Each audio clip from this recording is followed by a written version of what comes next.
Hey everybody, Roger Levin here with your specialist referral marketing pearl of the week.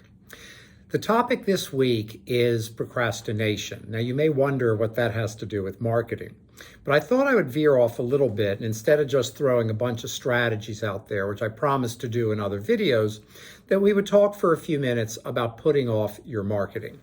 I have many conversations with specialists every month that are interested in marketing programs, marketing consulting, how to expand their marketing.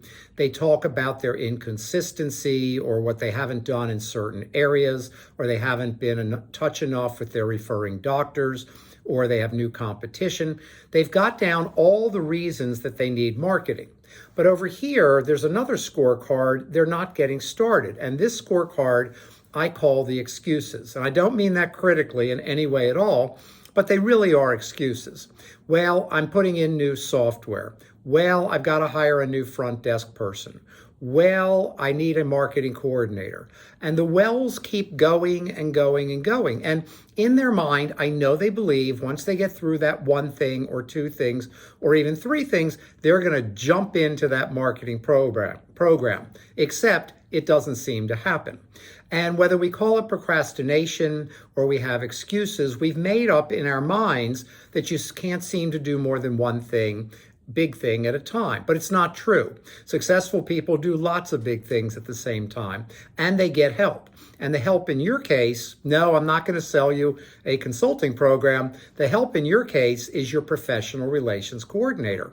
Once that person's on board, you get her trained and you get her going. Now, you've got limited choices on training. You can do it. We can do it. Yes, that's true. But reality is she will take the program forward while you're putting in new software, new technology, a new treatment room, replacing a front desk person, whatever the excuse might be. Now, I'm not a motivational speaker, and I'm not saying don't use excuses or anything like that. I'm trying to be very practical. I see too many specialists putting off their marketing for a long, long time. And competition is growing, and it's growing in traditional and non-traditional ways. You don't want to be caught flat-footed because you didn't take the steps because you put in new software. That's not really going to grow your practice a lot.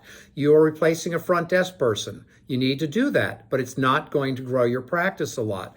Marketing is the key to a successful specialty practice. So all these excuses are only viable because marketing can be put off. If you need new software, you need new software. If you're missing a front desk person, I'm a dentist, I was full-time 10 years, I get it. You've got to replace that person.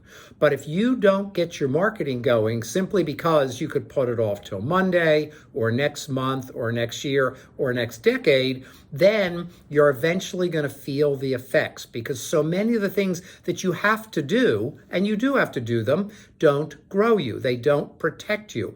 But if you don't get the referrals coming in, that's when practices start to falter.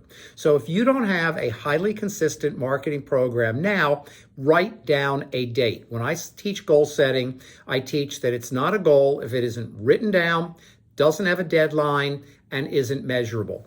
Put down a date. If you were one of my executive coaching clients, I take about 6 clients a year for executive coaching, I would always ask you for a deadline and a measurement on any goal, because otherwise it's just not a goal. It's an idea, but it's not a goal. So what we want to do with you is put down a date and measurement. And the date is the date your marketing program will be launched without a part-time or full-time PRC, professional relations coordinator. Forget the program. It's probably not going to work. You can hire a social media firm, for example, and they can do that work, but they can't build your referral relationships for you. That has to come from within your office. And once that PRC is on board, that's the start date, and the measurement is, are you getting the right number of strategies out there, which I have talked about several times in previous videos and will again in the future. But my message for today, we are all normal, we are all human, we all live by human psychology. If I've got a lineup of this and this and this and this that must be done, I'm going to put off my marketing unless I decide I can do more than one big thing at a time. And the reason I can do that is I've hired a person, the PRC, to carry out the marketing program. Just as a caveat, make sure you give her the training she needs to do a great job. As always, I wish you ongoing practice success and increased practice referrals.